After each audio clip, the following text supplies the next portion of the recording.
Russians are suffering enormous losses in Avdiivka. At this point, more than 10,000 reportedly are already eliminated. Just so you can have a grasp of the situation, Putin decided to sacrifice 76 soldiers, literally just for distraction. This is how much he cares about the lives of regular people. And at some point, hopefully sooner than later, the patience of Russian people will be over. Because, you know what, some small protests already started to happen, finally. But more about all of this in just a couple of minutes. What's up, investors? It's the Russian dude. And let's get straight to the point and talk about some ridiculous Russian propaganda. Wow! So yeah, today the Minister of Foreign Affairs of Russia, Sergei Lavrov, one of these tricksters, pretty much on the same level as Sergei Shoigu. And this is what he said. In one of his most recent addresses to some other politicians, he was basically mentioning that Ukraine is destroying everything Russian because Americans and the West allowed Ukrainians to do it. And since most of you guys watching are either from America, Canada, or the Western Europe, I do have a question to you guys, which is the following. Why did you give permission to these Ukrainians to destroy everything Russian? What? What did you say? You think this is a ridiculous question? Wait a second. Do you think that the Russian propaganda is ridiculous? This simply can't be. So it kinda looks like that Sergei Shoigu lied to us, at least a little bit. But I mean, he is a man of his word, right? So in the past he was always telling the truth, right? Right? But if you think that Senior Lavrov, he did, sometimes, occasionally, lied in the past, I mean, who knows, right? He might. Can you please like this video and subscribe to my channel for statistic purposes, because if I see that there is a more than average number of likes and subscriptions, it means that Sergei Lavrov is not that trustworthy individual. You can also follow me on Instagram to see how I live outside of YouTube. The link is down below. But okay, enough of this clownship, now let's talk about something that actually matters. And first of all, we will make a stop in the south of Ukraine, where 76 Russians were sacrificed just to be a distraction. Then we'll go to the east of Ukraine and talk about enormous losses of Russians in Avdiivka as well, and we'll finalize everything with protests by Russian women.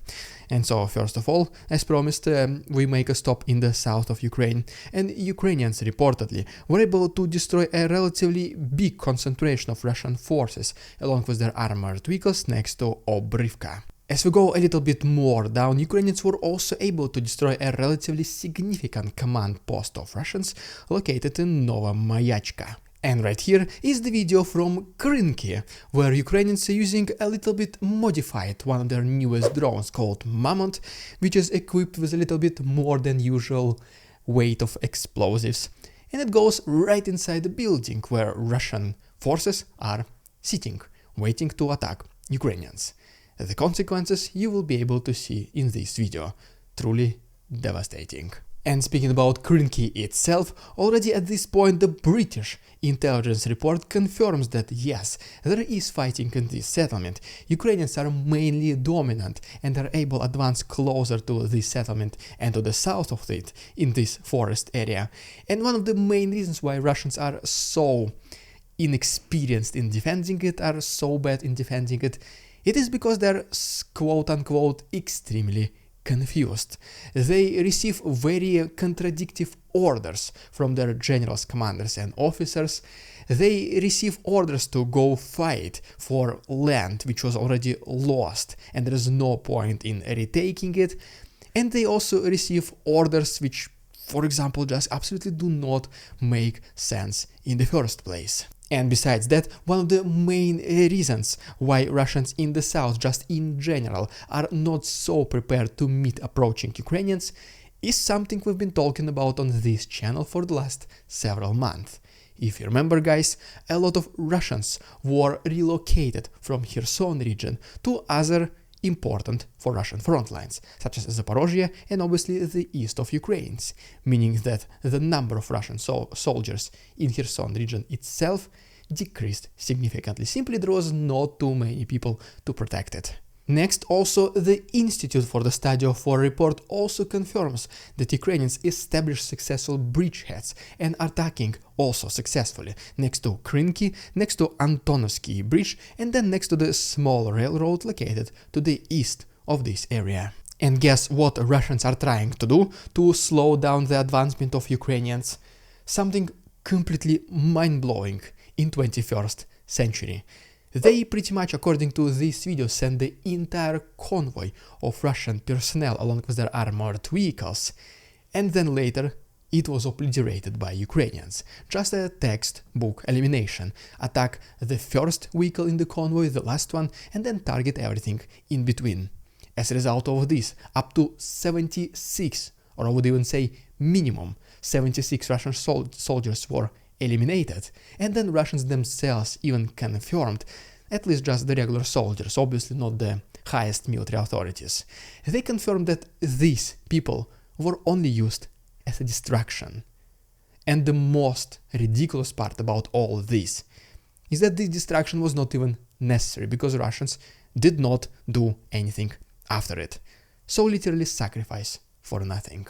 And as we once again refer back to the report by the Institute for the Study of War, they pretty much confirm exactly the same idea of my previous video, is that Russians are trying to calm down this hysteria about Ukrainians crossing Dnipro River and retaking the control over the left side of Kherson region. And the way they do it is by Sergei Shoigu pretty much making statements within the Russian media, is saying that Ukrainians are failing, Russians are victorious, every single attack by Ukrainians is repelled, and there is nothing to worry about it.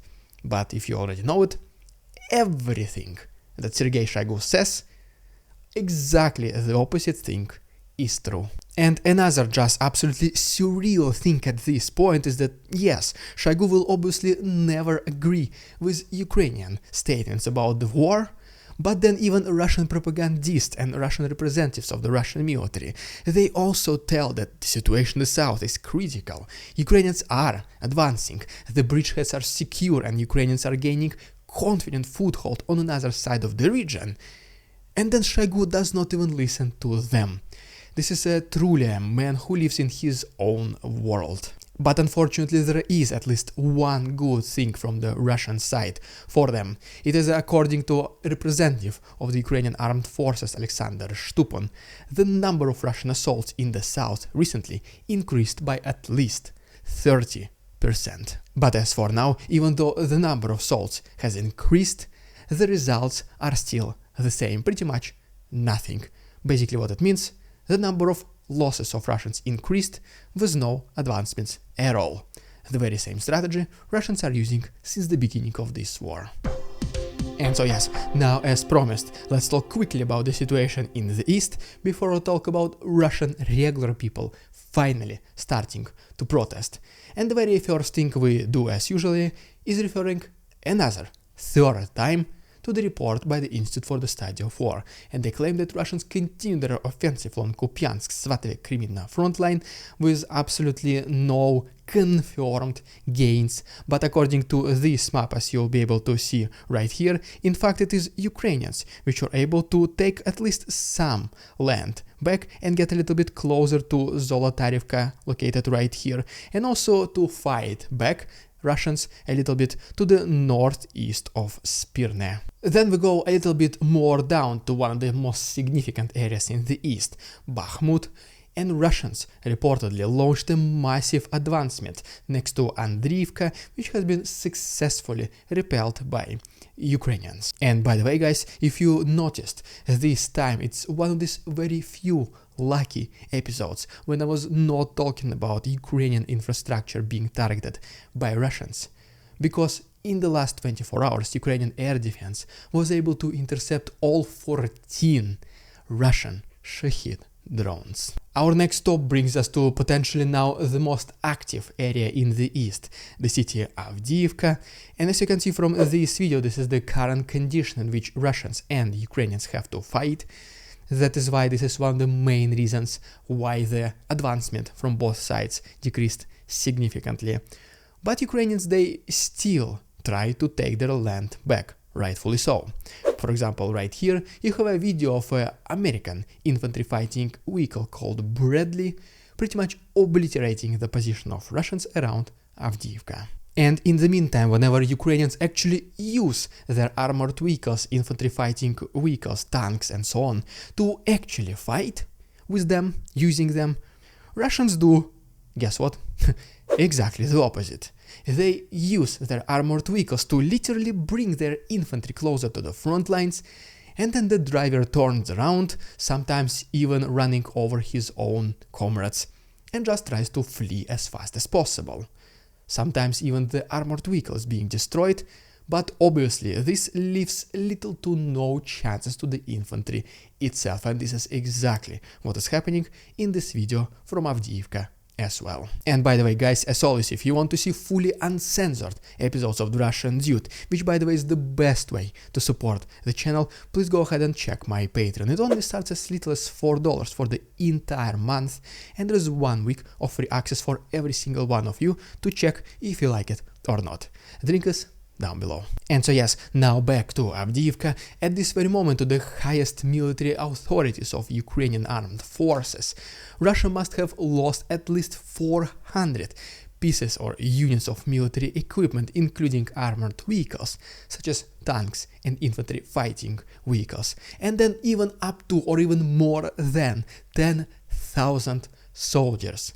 This information came to us directly from the commander-in-chief of Ukrainian forces, Valery Zaluzhny, and also reportedly at the very peak of the fights for Avdiivka, Russia was losing up to 1,000 soldiers per single day. And one of the main questions that at least rises in my own head, and maybe in some of you guys' heads, is that how much more regular Russian people can tolerate this? How much more they can tolerate Putin sacrificing their men, fathers, their sons, their friends, and do nothing about it? And unfortunately, as you might already know, the notorious history of Russians and their protests. And their protests, it pretty much means that almost none of them were able to be successful. As soon as something happens which is not in support on Putin's policy, it gets immediately shut down. That is why people obviously at this point, some of them they're simply afraid, majority of them they think, what I can change? I'm just one person against the entire government, so I'm not even gonna bother. And reason number 3, it is because unfortunately at this moment there is not a single opposition leader who can unite people of Russia. But according to one of the earlier reports by the British intelligence, there was at least a small protest by Russian women in Moscow on November 7th, and they were demanding at least to rotate their husbands from the front lines in the east, because according to them, their men were sent to Ukraine and they were fighting along the front lines for several months straight with absolutely no rest, no rotation, nothing, and they're only simply asking to give them a time to catch their breath, not even to completely remove them from Ukraine. Like, I mean, okay, they are in Ukraine, but at least give them some time to rest. Guess what? This protest full of women was still shut down brutally by the Russian police. But at least the good thing is that there was an actual protest, probably the first one, at least some kind of meaningful one, almost since the beginning of this war. And always great things, they always start with something small. So maybe, just maybe and hopefully, this will be one of the first dominoes in the future chain reaction. And if you remember, probably the greatest mutiny of the Russian modern history, whenever Prigozhin and his Wagner soldiers were going against Moscow earlier this year, just remember yourself, you were pretty much just like me, on the edge of your seat, you were stuck with your phone reading the news and you wanted to know exactly what's happening, almost minute by minute. And well, this is exactly why I'm here. I will try my best to be among the first ones on YouTube to talk about such news, and as always, if you don't want to miss them, just please consider subscribing to my channel. Literally guys, only take one click. Thank you so much, patrons, for your support, and see you tomorrow.